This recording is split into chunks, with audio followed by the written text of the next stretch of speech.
मी जितेंद्र शिंदे, विभागीय कृषी सहसंचालक, छत्रपती संभाजीनगर विभाग.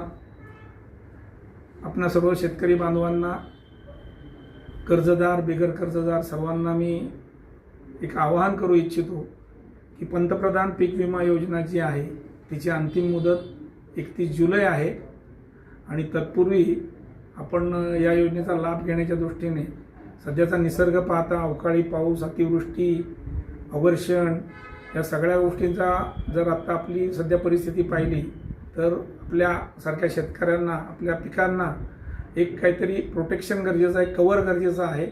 त्यासाठी आपण जास्तीत जास्त संख्येने भाग घ्या पिकं आणि त्या योजनेचा लाभ घेणं आवश्यक आहे. या योजनेसाठी आपल्याला जी कागदपत्रं लागतात ती तर माहिती असेलच आपल्याला सगळे.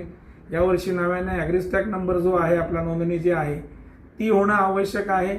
नजीकचे आपले जे काही तालुका कृषी अधिकारी, मंडल कृषी अधिकारी असतील त्यांच्याशी आपण संपर्क साधा आणि या योजनेचा जास्तीत जास्त लाभ घ्या हे पुन्हा एकदा मी आवाहन करतो, जेणेकरून आपण विम्याची विमा कन्सेप्ट जो आहे पीक विमा यासाठी शासन बऱ्याच मोठ्या प्रमाणात आपल्याला मदत करत आहे, त्याचा लाभ घ्यावा असं पुन्हा एकदा मी आवाहन करतो. आणि प्रत्येकाला आपण या योजना आता ही जी शेवटची मुदत आहे त्या मुदतीच्या आत हे भरण्यासाठी शुभेच्छा देतो.